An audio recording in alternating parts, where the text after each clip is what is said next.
श्री महालक्ष्मी देवीची कहाणी। श्री गणेशाय नमः। श्री महालक्ष्मी देवी नमः। ओम श्रीं क्लूम ओम धनः देहि माम। ओम धनदाय नमस्तुभ्यं निधि पद्माधिपाय च भवन्तु तत्प्रसादान्मे धनधान्यादि संपदाः। मन लावून ऐकावे, ध्यानात ठेवावी। श्री लक्ष्मी देवीची कहाणी।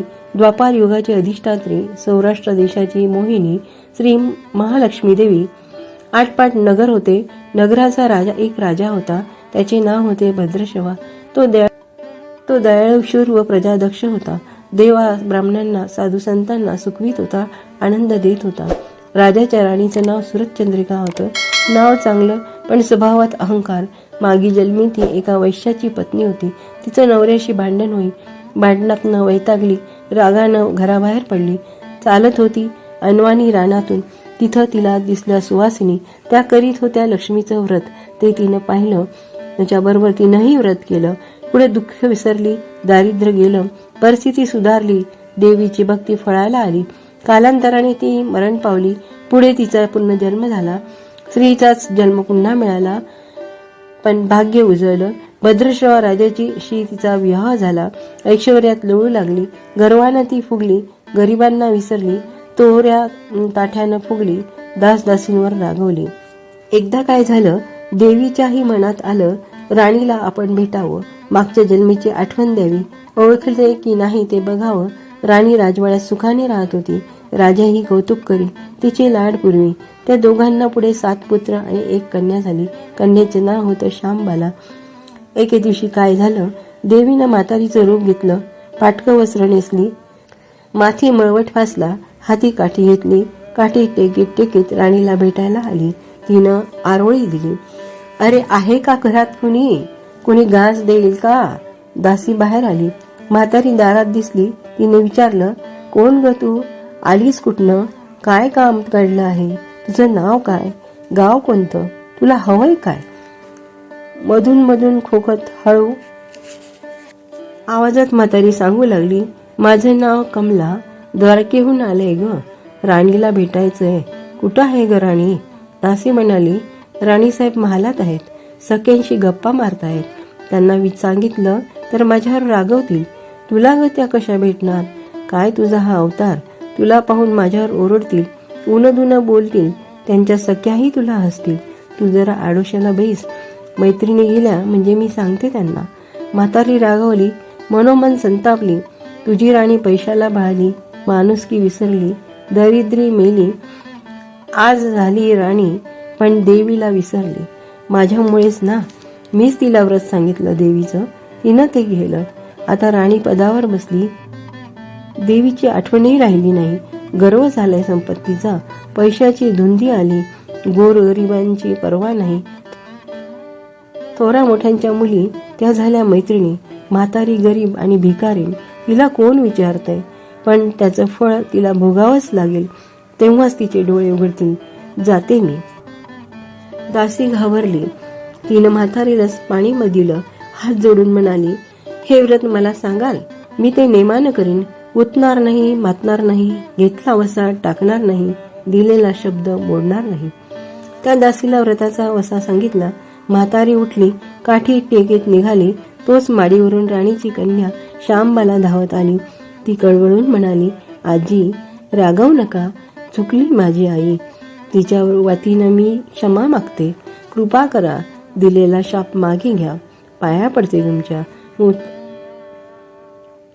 म्हातारीला मुलीची दया आली। म्हातारीनं क्षणभर त्या मुलीकडे पाहिलं आणि तिला लक्ष्मी व्रताचा वसा सांगितला।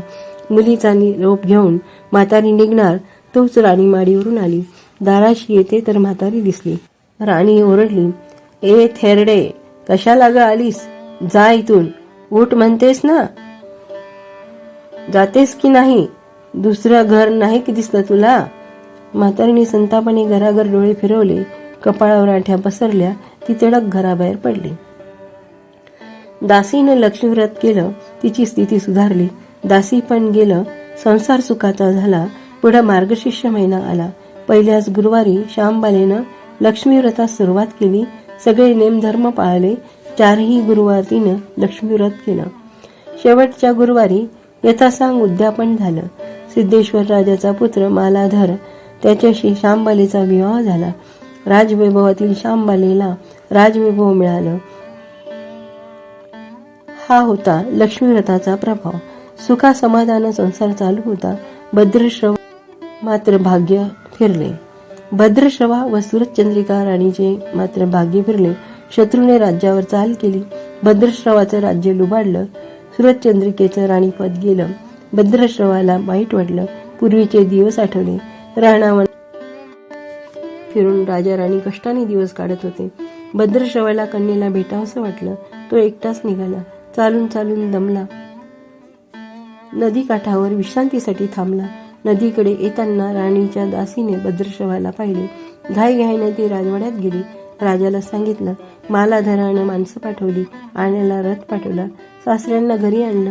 सन्मानाने नवी वस्त्री व कंठहार दिला. शांबाला वडिलांची काळजी घेत होती. काही दिवसांनी राजाला वाटलं आता परत जावं. जावयाला तसं त्यांना सांगितलं. मुलीचा निरोप घेतला. जावयानं मोहरा भरलेला हंडा नोकराकडे देऊन राजासोबत पाठवलं. राजा घरी परतला. चंद्रिकेला भेटला. हंडा पाहून ती आनंदली. घाईनं तिने झाकण काढलं. आत बघते तर काय तिला कोळशीच दिसले. सुरतचंद्रिकेने कपाळावर हात मारला. नशिबाला दोष दिला. नवऱ्याला सांगितलं. ते ऐकून तोही चकित झाला. दुःख पाठलाग करीत होते. दारिद्र्य संपत नव्हते. चिंतेचे सावट पसरत होते. काळजीचा वणवा भडकतच होता. सुरतचंद्रिकेचा एक एक दिवस दुःखाचा जात होता. एके दिवशी तिला मुलीला भेटावं, डोळे भरून पाहावं वाटलं. नशिबाचे भोग भोगावेचेच आहेत. सुरतचंद्रिका घरून निघाली. मुलीच्या सासरी पोचली. तो दिवस गुरुवारचा होता.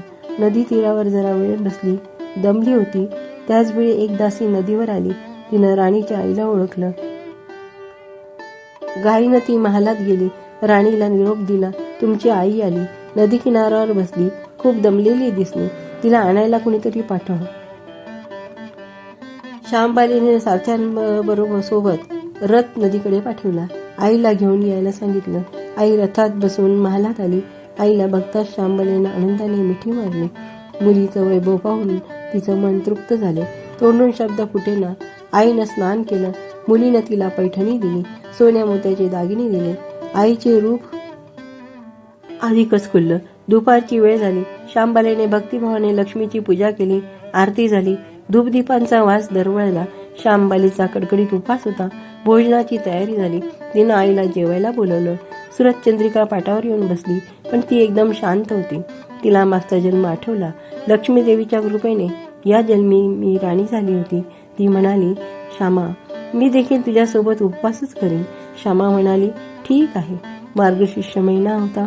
मुलीनं चारही गुरुवारी व्रत केलं. ते आईनं पाहिलं. तीही उपास करू लागली. देवीला भक्तिभावानं प्रार्थना करत होती. महिना संपला. घरी जायचा विचार ठरला. पोहोचवायला शांबाला सोबत गेली. 4 दिवसांनी शांबाला निघाली. मालाधर राजाने पाठविलेला पैशाचा हंडा घेतला. त्यात मीठ भरलं. तो नोकराजवळ देऊन पुन्हा ती सासरी आली. गप्पा मारता मारता वेळ कसा जात होता त्याचे भान तिला नव्हते. मालाधरानं विचारलं, माहेरवरून काय आणलंस? तर शांबालीनं सोबत आणलेल्या हंड्याकडे बोट टाकलं.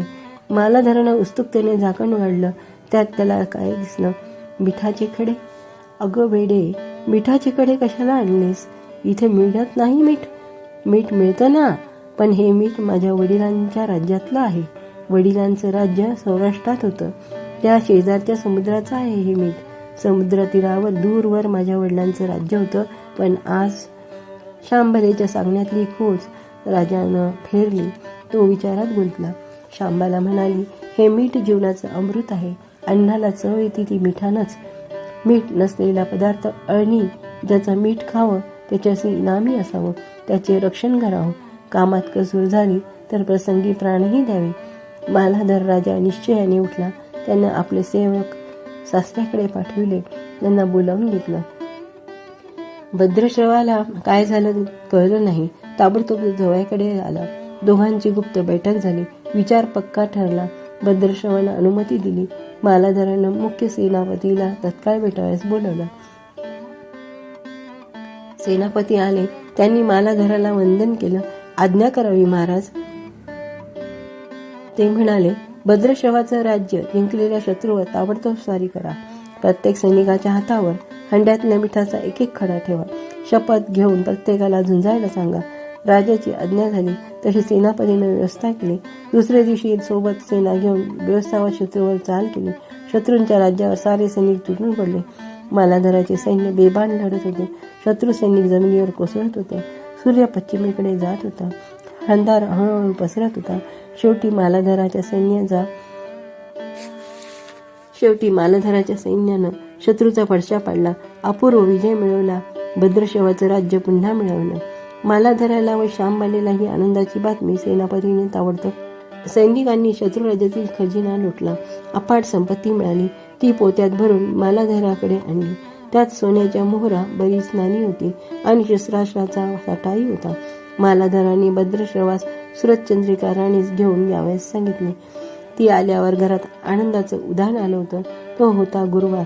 श्यामबालेने लक्ष्मीव्रताची पूजा केली. आरती झाली. धूपदीपाचा सुगंध दरवळला. तिनं व तिच्या आईनं उपवास केला. रात्री देवीची आरती झाली. देवीला नैवेद्य दाखवून सर्वांनी पक्वान्नाचं भोजन केलं. मार्गशीर्ष महिन्यातला हा शेवटचा गुरुवार, लक्ष्मीव्रताचा शेवटचा दिवस, मंगल मुहूर्ताचा दिवस. मालाधराने भद्रश्रवाचं राज्य त्यांच्या स्वाधीन केलं. त्यानं त्या व्रताची सांगता झाली. राजा राणी सौराष्ट्रात आले. सुरतचंद्रिकेनं पुन्हा लक्ष्मीव्रताचा वसा घेतला. तो आजन्म पाळला. घरची स्थिती सुधारली. राजाचे 7 पुत्र दूर देशाहून अचानक घरी आले. त्यांना पाहून आई वडिलांना आनंद झाला. या व्रतामुळे राजा राणी सुखी झाले. दुःखाचे वादळ सरले. अशी 60 उत्तराची कहाणी. 5 उत्तरे सुफळ संपूर्ण. सर्वांनी देवीला वंदन करावं. त्यांचं घर सदैव आनंदित राहावे अशी लक्ष्मी देवीला प्रार्थना करावी. जय श्री लक्ष्मी माता.